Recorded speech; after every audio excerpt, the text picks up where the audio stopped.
पश्चिम पंजाब के पास लोहरिया नाम का एक गांव था। उस गांव की एक खासियत थी कि वहां की मिट्टी उपजाऊ बहुत थी। उसी लोहरिया गांव में भानु नाम का एक लकड़हारा रहता था। किधर चल दिए भानु सुबह सुबह? कहीं नहीं पाजी, मुल्ला की राह मस्जिद तक। जंगल जा रहा लकड़ियां काटने के लिए। देखना भानु, सुना है खतरनाक जानवर भाग कर आए हैं जंगल की तरफ, बचकर जाना। ठीक है काका, बिल्कुल ध्यान रखूंगा। और फिर भानु जंगल की तरफ चला गया। जंगल में सूखी लकड़ियों की भरमार थी। भानु लकड़ियां काट रहा था, तभी उसे एक शोर सुनाई दिया। लग रहा है पाजी ठीक बोल रहे थे। जरूर कोई जंगली जानवर यहाँ आया है। चलकर दूर से देखता हूँ कि कौन सा जानवर है। शोर की तरफ जाकर भानु एक ऊंचे पेड़ पर चढ़ गया और वहीं से सुरक्षित देखने लगा कि जानवर कौन सा है।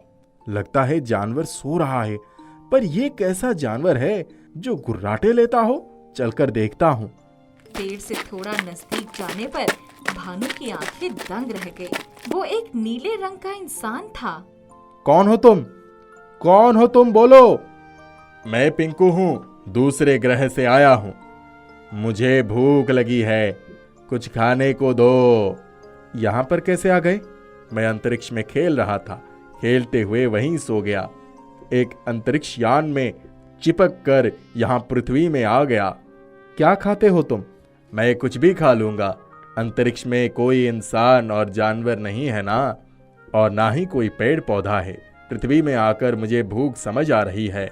ठीक है, यहीं छुप कर रहना। भानु लकड़ी लेकर गांव में जाता है और पिंकू के लिए मक्की की रोटी और सरसों का साग बनाकर लाता है। ये लो पिंकू, इसे खाओ। ये हमारे पंजाब का खास व्यंजन है। पिंकू खाने लगता है और उसे ये व्यंजन काफी अच्छा लगता है।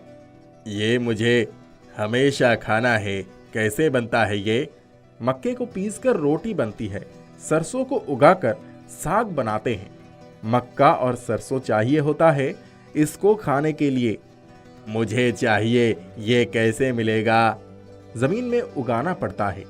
सरसों और मक्के के बीज बोने पड़ते हैं। तुम बीज लेकर आओ, मैं लगाऊंगा। ठीक है, लेकर आता हूँ। भानु मक्के और सरसों के बीज लेने फिर से वापस गांव चले जाता है। भानु जैसे ही गांव से वापस आता है तो वो देखता है कि पिंकू एक बढ़िया सा खेत तैयार कर चुका रहा है। इतनी जल्दी ये खेत कैसे बन गया? मुझ में अंतरिक्ष के जादू मौजूद है। मैं कोई भी काम कर सकता हूँ। अरे वाह, तुम तो जादुई इंसान हो।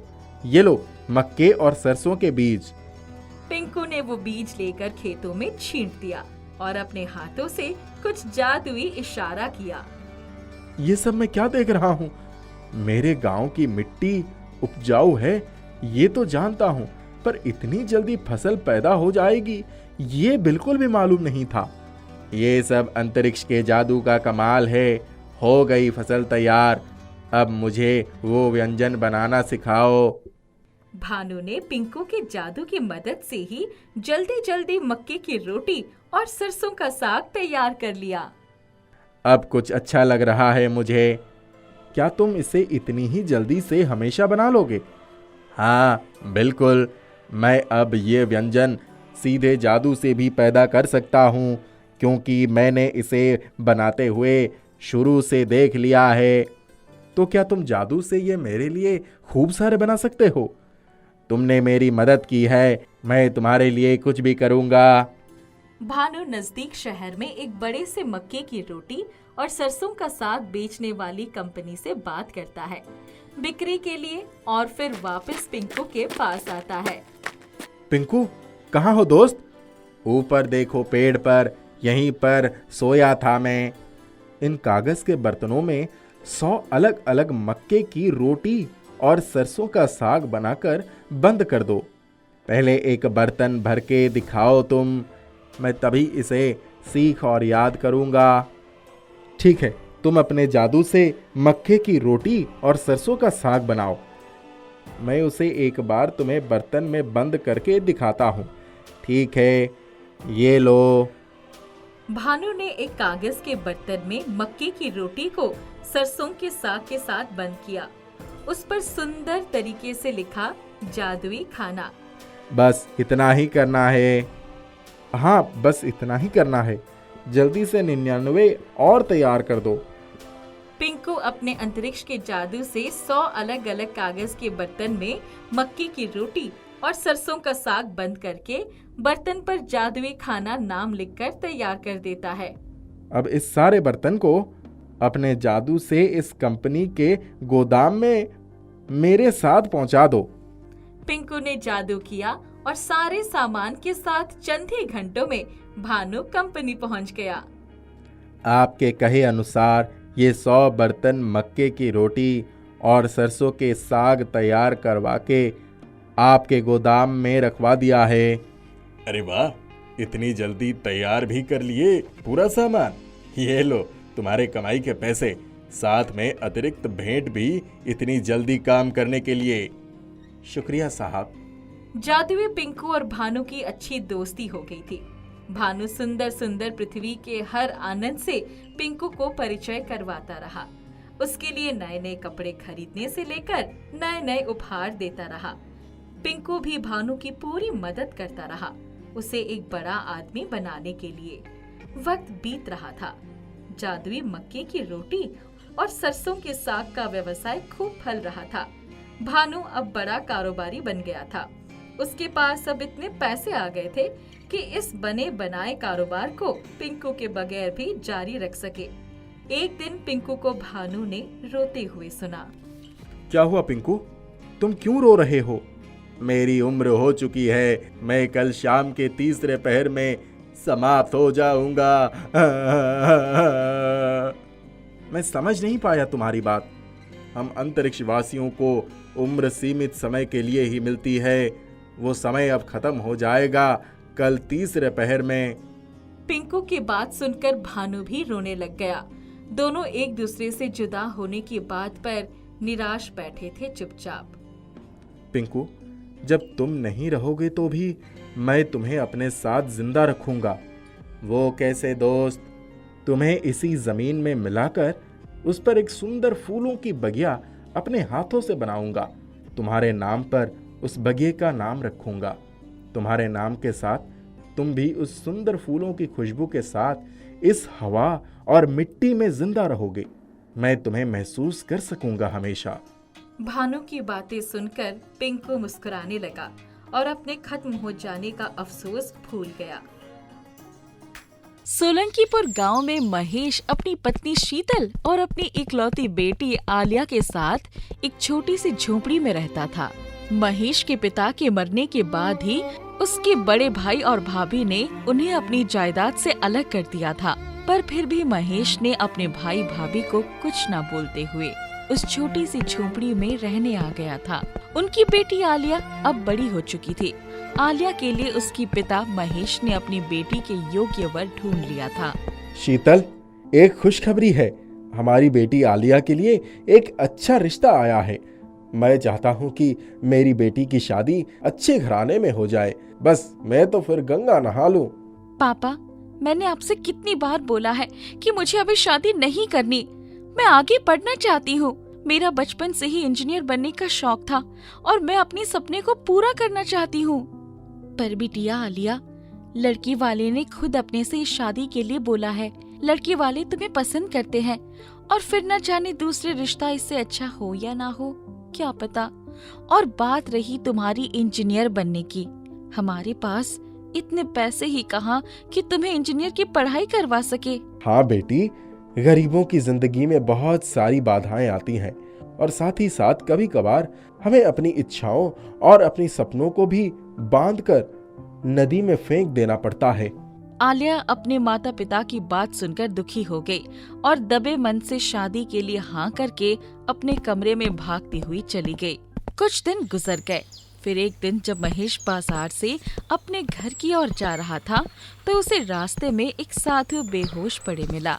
उसने साधु को देखते ही सामने के तालाब से थोड़ी पानी लाकर उनके मुंह पर छिड़कने लगा और जैसे ही उनको होश आया उसने थोड़ा सा पानी उन्हें पिलाकर अपनी थैली में से कुछ फल निकालकर उन्हें खिलाने लगा।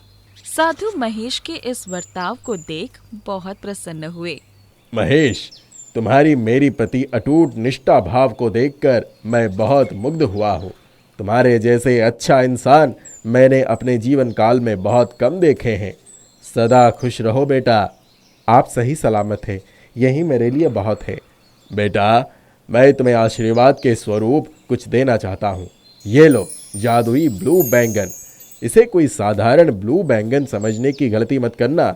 यही है जो तुम्हारी आगे की किस्मत बदल सकती है। महेश साधु को प्रणाम करके उस जादुई ब्लू बैंगन को लेकर पहुंचता है। शीतल ब्लू बैंगन को देखकर हैरान हो जाती है और उसे पूछती है, ब्लू बैंगन, ये ब्लू बैंगन कहाँ से लाई हो आप? महेश शीतल को साधु के बारे में सब कुछ बताता है, जिससे शीतल भी खुश होकर साधु को मन ही मन धन्यवाद कहती है। जैसे ही शीतल ने जादुई ब्लू बैंगन उठाया और उसे बीच से 2 हिस्सा कर दिया, उस जादुई ब्लू बैंगन के अंदर से सोने के सिक्के झनझनाकर जमीन पर बिखर गए। सोने के सिक्कों को देख शीतल और महेश दोनों हैरान रह जाते हैं। ये क्या, इतनी सारी सोने के सिक्के? वही तो मैं भी सोच रहा हूँ कि सोने के सिक्के इस ब्लू बैंगन के अंदर कैसे आ गया। ये जरूर साधु की ही महिमा है। जय हो साधु बाबा की, जय हो साधु बाबा की। जय हो साधु बाबा की। फिर महेश और शीतल दोनों आलिया के पास जाते हैं और उसे सारी बातें बताते हैं, और महेश आलिया को आगे की इंजीनियरिंग की पढ़ाई करने की अनुमति दे देता है। आलिया ये सुनकर बहुत खुश हो जाती है। फिर दूसरे ही दिन महेश लड़के वालों के घर में जाकर शादी के लिए मना कर देते हैं, और शादी के लिए मना करते ही गांव में कानफूसी शुरू हो गई। गांव के लोगों को अपने काम से ज्यादा आलिया की शादी क्यों टूट गई, इस बात को जानने में रुचि थी।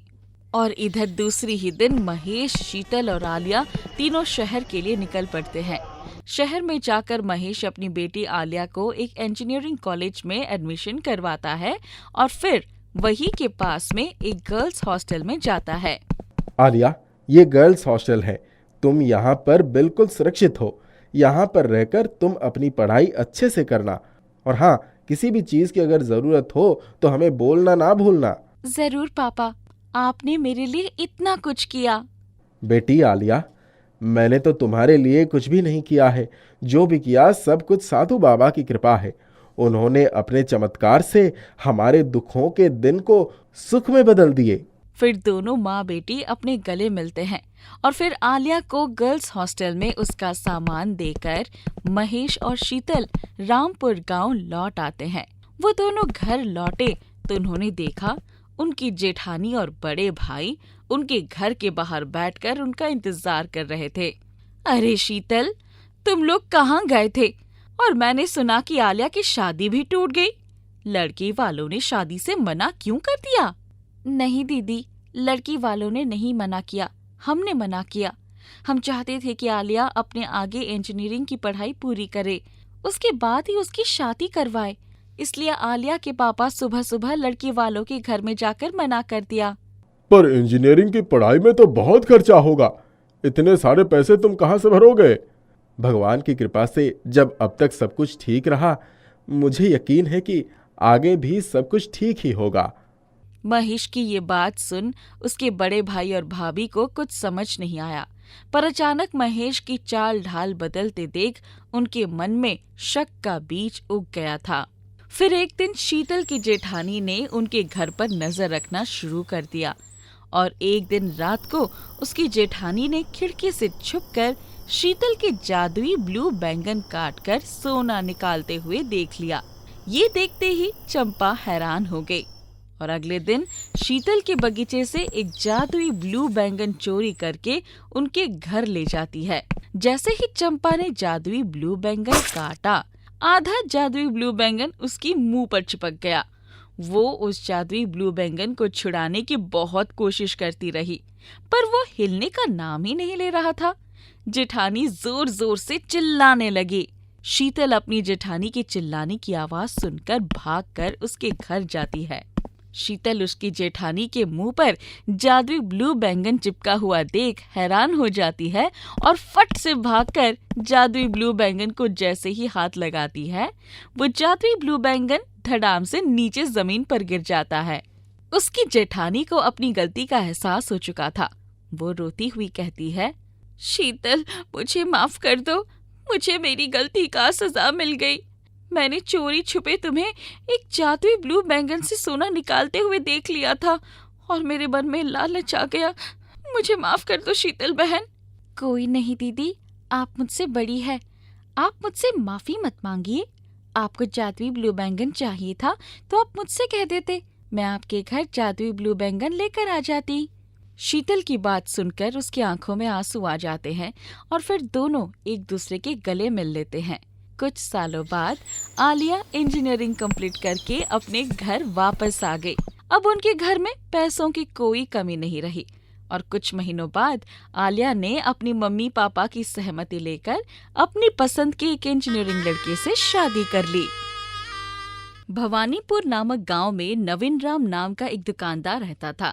नवीन राम वर्षों से किराने का दुकान चला रहा था और आज तक कभी किसी ग्राहक ने किसी प्रकार की शिकायत नहीं की थी। नवीन राम का हर सामान बहुत ही बढ़िया क्वालिटी का रहता था। नवीन राम पूजा पाठ करने वाला व्यक्ति था। सुबह सुबह दुकान की साफ सफाई के बाद हर रोज पूजा किया करता था। हे भगवान, कृपा करना माँ का ऑपरेशन सही से हो जाए। नवीन राम की माँ बहुत बूढ़ी हो चुकी थी, इसलिए उनकी तबीयत सही नहीं रहती थी। कुछ दिनों में उनका ऑपरेशन होने वाला था। नवीन राम ने बचपन से अपनी माँ को बहुत तकलीफ उठाते देखा था, इसलिए बड़ा होने के बाद नवीन राम ने अपनी माँ को हर प्रकार की खुशी देने की कोशिश की थी। नवीन राम के जैसे ही किराने का दुकान गांव में ढेरों था, इसलिए नवीन राम की दुकान पर बहुत ग्राहक तो नहीं आते थे, लेकिन इतने ग्राहक आ जाते थे और कमाई इतनी हो जाती थी जिससे घर चल जाए। ललिता, मुन्नी और सोनू के स्कूल का फीस का क्या हुआ? क्या होना है, आपने जो पैसे दिए थे मैं स्कूल को देकर आ गई। हाँ, लेकिन मैंने तो थोड़े ज्यादा पैसे दिए थे ना। नहीं नहीं, फीस बढ़ गई है और पता नहीं किस किस बात के पैसे ले रहे हैं। बिल्कुल पैसे नहीं बच पाए। अच्छा, ठीक है, कोई बात नहीं। नवीन राम की पत्नी हमेशा उसे झूठ बोलती थी और पैसे चुराकर अपने पास रखती थी और अपने सहेलियों के साथ घूमने जाती थी। सुनो ललिता, जरा देख लेना, माँ को किसी बात की कोई जरूरत तो नहीं, अगर होगी तो मुझे बताना। हाँ ठीक है। ललिता अपनी सास से बहुत जलती थी। इन्हें तो केवल अपनी माँ की ही पड़ी रहती है, कभी मेरे लिए तो कुछ सोचते ही नहीं है। ललिता अपनी सास के साथ बहुत बुरा बर्ताव करती थी, मगर ये बात नवीन राम को पता नहीं चलने देती थी। नवीन राम की माँ बहुत बूढ़ी हो चुकी थी, इसलिए ठीक से बोला भी नहीं जाता था। नवीन राम हर रोज अपनी माँ के पास बैठा करता था और उनसे बातें किया करता था, मगर जब भी नवीन राम की पत्नी आती थी, वैसे ही नवीन राम की माँ जोर जोर से चिल्लाने लगती थी। ललिता, माँ के लिए एक गिलास पानी लेकर आओ। ललिता पानी लेकर आती है। ललिता को देखकर नवीन राम की माँ कुछ बोलने की कोशिश करने लगती है, लेकिन बोल नहीं पाती है। क्या हुआ माँ, बोलिए, क्या कहना चाह रही हैं आप? मैं सुन रहा हूँ। ललिता बहुत डर जाती है और तुरंत वहाँ से भाग जाती है। नवीन राम कुछ समझ नहीं पाता है। मैं दुकान जा रहा हूँ, आपको किसी चीज की जरूरत हुई तो आप ललिता को बता देना। नवीन राम दुकान आता है और तभी देखता है कुछ लोग उसके दुकान के बाहर खड़े हैं। वो पास आता है तो देखता है उसके दुकान के मालिक कुछ आदमियों के साथ वहाँ खड़े हैं। जी, आप यहाँ, क्या बात है? अच्छा हुआ नवीन राम, तुम आ गए, मैं तुम्हारा इंतजार कर रहा था। हाँ, बोलिए, क्या बात है? मुझे ये बात कहते हुए तो बहुत दुख हो रहा है, मगर मुझे काम है तो ये करना पड़ेगा। क्या करना पड़ेगा? दरअसल मुझे ये दुकान तोड़ना पड़ेगा। मैं यहाँ कुछ और बनवाने का सोच रहा हूँ, इसीलिए तुम्हें ये दुकान खाली करना पड़ेगा। अरे नहीं, इसी दुकान के सहारे तो मेरा घर चल रहा है, इसे तोड़ दीजिएगा तो मैं बहुत परेशानी में आ जाऊँगा। हाँ, ये तो तुम सही कह रहे हो, मगर मेरी मजबूरी भी तो समझो। मैं ये वर्षों से सोच रहा हूँ, मगर हिम्मत नहीं कर पाया कभी बोलने का, मगर अब मैं रुक नहीं सकता। ये सुन नवीन राम बहुत दुखी हो जाता है। हे भगवान, ये तो बहुत ही बुरा हो रहा है। इस तरह तो मैं कहीं का नहीं रह पाऊंगा। घर कैसे चलेगा, कुछ समझ में नहीं आ रहा है। नवीन राम उस दिन बहुत दुखी रहता है। घर आकर सबसे पहले अपनी माँ के पास जाता है और जोर जोर से रोने लगता है। माँ, बहुत बड़ी दिक्कत आने वाली है। हमारा दुकान अब टूटने वाला है। आप ही बताओ मैं क्या करूँगा। नवीन राम की माँ नवीन राम के सर पर हाथ रखती है और चुप करवाती है। माँ, कल आपका ऑपरेशन भी है। आप ज्यादा परेशान मत हो, मैं जाता हूँ।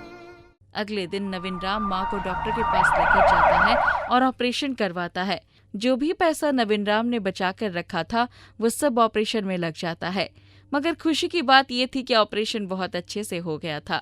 नवीन राम कुछ दिन बाद अपनी माँ को घर लेकर आता है। इतने दिनों से ये नहीं थे तो सब कुछ सही चल रहा था, अब ये आ गई है तो वापस से मेरा दिमाग खराब हो जाएगा। नवीन राम ने दुकान टूटने की बात अपनी पत्नी ललिता को भी बता दी थी। आज ही दुकान टूटने वाला है। पता नहीं मैं कैसे देख पाऊंगा, मगर जाना तो पड़ेगा ही।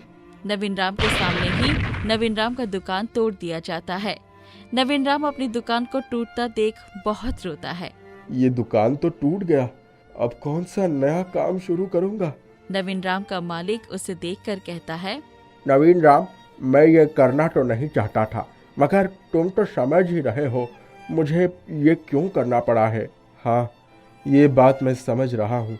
कोई बात नहीं मालिक, मुझे तुम्हें ऐसे देखकर बहुत दुख हो रहा है। एक काम करो, यहाँ से कुछ किलोमीटर दूरी पर मेरी ज़मीन है, वहाँ ढेर सारे नारियल के पेड़ हैं। उन पेड़ों पर बहुत नारियल लगते हैं, मगर कोई ध्यान देने वाला नहीं है। जिसका मन किया वो तोड़ कर ले जाता है, और मेरे पास इतना समय नहीं है कि उसका ख्याल रख सकूं। इसीलिए तुम वहाँ से नारियल तोड़कर ला सकते हो। और हाँ, एक जगह खाली पड़ी है, वहीं छोटा सा दुकान बनाकर नारियल बेचना। ये तो बहुत बढ़िया होगा, इस तरह मुझे कुछ काम मिल जाएगा। नवीन राम नारियल बेचने का दुकान खोल लेता है। हर रोज पेड़ से नारियल तोड़कर लाता था और अच्छे दाम पर बेचता था। जो भी मुनाफा होता था उसमें से अपने मालिक को भी दिया करता था। आज तो मौसम बिल्कुल भी अच्छा नहीं लग रहा है, मगर नारियल तोड़ने तो जाना ही होगा। कुछ बिक्री होगी तो पैसे आएंगे। नवीन राम खराब मौसम में भी नारियल तोड़ने निकल पड़ता है। बहुत मेहनत से वो ढेर सारे नारियल तोड़ता है और दुकान पर लेकर आता है। दुकान पर आते ही नवीन राम देखता है दुकान के बाहर पहले से ही ग्राहकों की भीड़ लगी है।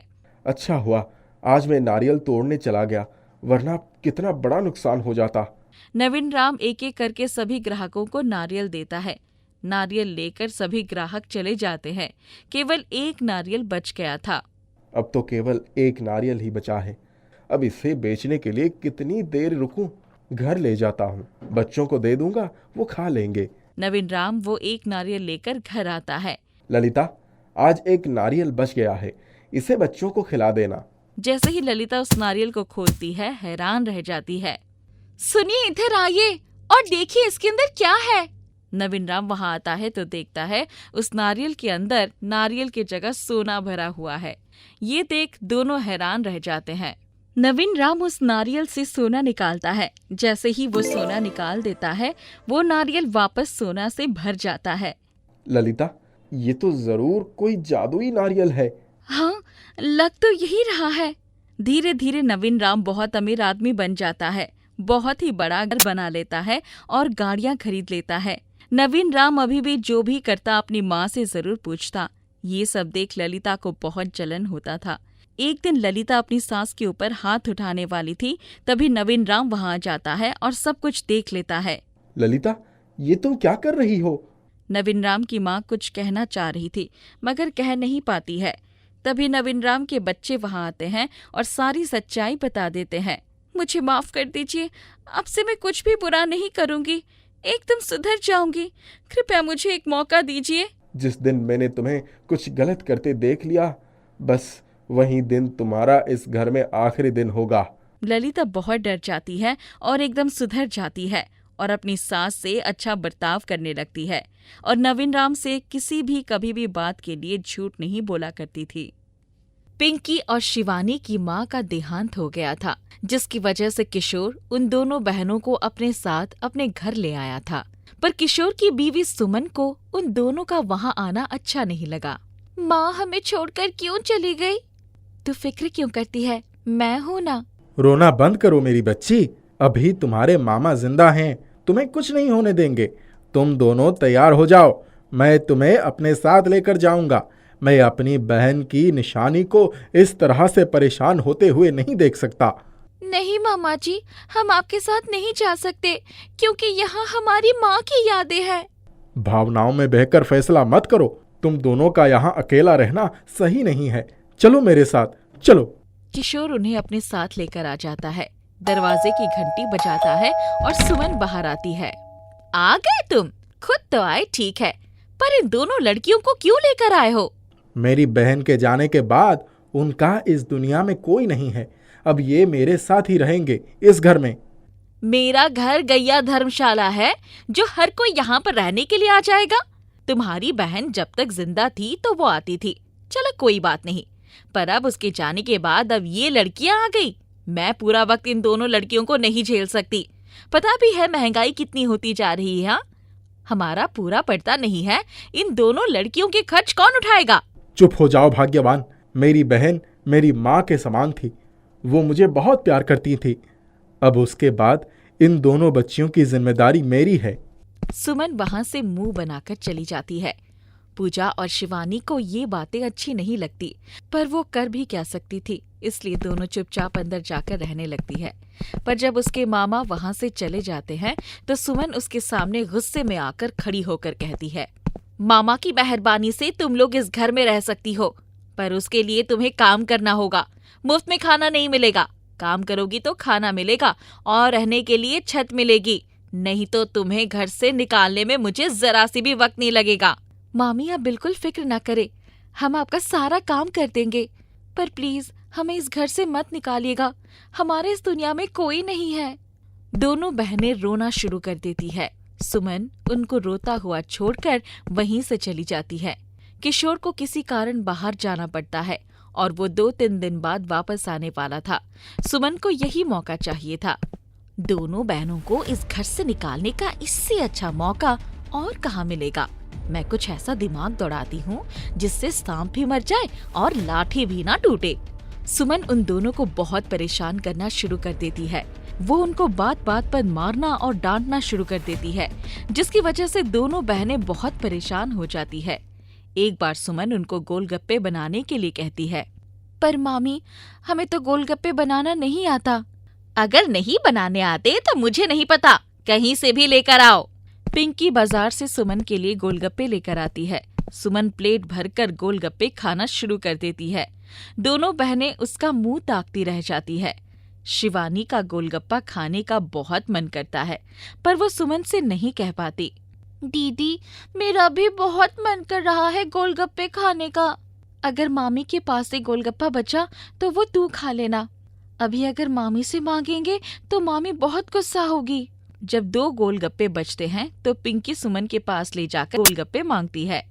आप मुझे ये 2 गोलगप्पे दे दो, मेरी बहन को बहुत मन कर रहा है गोलगप्पे खाने का। औकात देखी है अपनी? तुम्हारी औकात गोलगप्पे खाने की नहीं, बल्कि बासी रोटी खाने की है। बासी रोटी रखी है, वही खा लो। मेरी खाने की हर चीज पर तुम दोनों की ही नजर रहती है, इसलिए मेरा खाया पिया मेरा शरीर पर नहीं लग रहा। कितनी पतली हो गई हूँ मैं। शिवानी फिर भी एक गोलगप्पा उठाकर खा लेती है, जिसे देखकर सुमन को बहुत गुस्सा आता है और वो दोनों को बहुत मारती है। तेरी हिम्मत कैसी होगी मेरे आगे से गोलगप्पे उठाने की? हाँ, आज मैं तुझे नहीं छोड़ूंगी। माफ कर दो मामी, आगे से शिवानी ऐसा नहीं करेगी। तुम दोनों माफी के लायक नहीं हो। तुम दोनों ने मेरे घर रहने की बहुत बड़ी गलती की है। मैं वैसे भी तुम्हारी माँ को पसंद नहीं करती थी, तो तुमको भला कैसे पसंद कर सकती हूँ? पर मामा ही तो हमें लेकर आए थे। मामा अब यहाँ पर नहीं है। अब तो मैं तुम्हें मार मार कर तुम्हारी माँ के पास ही भेज दूंगी। तुम्हें अपनी माँ की बहुत याद आती है ना? फिर वो दोनों बहनें अपनी जान बचाने के लिए वहाँ से भाग जाती है और भागकर एक नदी के पास रुकती है। तभी वहाँ एक विशाल गोलगप्पा प्रकट होता है। मैं एक विशाल गोलगप्पा हूँ, अगर तुम चाहो तो इसमें आकर रह सकती हो। मेरे अंदर से बहुत सारे गोलगप्पे निकलेंगे जिन्हें बेचकर तुम अपना गुजारा कर सकती हो। मैं जानता हूँ कि तुम्हारी मामी ने तुम्हारे साथ अच्छा व्यवहार नहीं किया है। दोनों बहनें उस गोलगप्पा घर में रहने लगती है। उससे निकलने वाले गोलगप्पों से अपना व्यापार शुरू करती है। जब सुमन को इस बात का पता चलता है तो वो उस घर को तोड़ने वहाँ पहुँच जाती है। अरे बाप रे, इतना बड़ा गोलगप्पा! इसको तो मैं फोड़ कर ही मानूंगी। ये टूट जाएगा तो दोनों बहनें बेघर हो जाएगी। सुमन जैसे उस गोलगप्पे को तोड़ती है तो गोलगप्पा अपने अंदर से मिर्च की बौछार कर देता है, जिसकी वजह से उसे बहुत जलन होती है और वो अपनी जान बचाने के लिए वहाँ से भाग जाती है। ये सब जब पिंकी देखती है तो उसको बहुत अच्छा लगता है। उसे ऐसा लगता है जैसे कि उनका बदला पूरा हो गया। ये देखो, शिवानी मामी कैसे भागी जा रही है। एक वक्त था जब उन्होंने गोलगप्पे के लिए हमें इतना मारा था। आज इस गोलगप्पे ने हमारा बदला पूरा कर दिया। इस विशाल गोलगप्पे घर ने हमेशा हमारी मदद की है। अब हमें भी इसकी सहायता से लोगों की मदद करनी चाहिए। मैं समझी नहीं। जिस तरह से हम एक दिन गोलगप्पे के लिए तरस रहे थे और हमारे पास पैसे नहीं थे, उसी तरह से बहुत से गरीब लोग होते हैं। अब हम उन गरीब लोगों को मुफ्त में गोलगप्पे बांटेंगे। ये तो बहुत अच्छा होगा। शिवानी और पिंकी दोनों गोलगप्पे बेचने का काम शुरू करती है, जिसमें उनको बहुत फायदा होता है। शहर में सब उनके ही गोलगप्पे खाने आते हैं और वो गरीब लोगों में मुफ्त में गोलगप्पे बांटती थी, जिससे सभी लोग उनसे बहुत खुश होते थे। कोई कितने भी गोलगप्पे खाए, उसे कभी नुकसान नहीं होता था। वो खुशी खुशी अपना जीवन उस गोलगप्पा घर में बिताने लगी थी।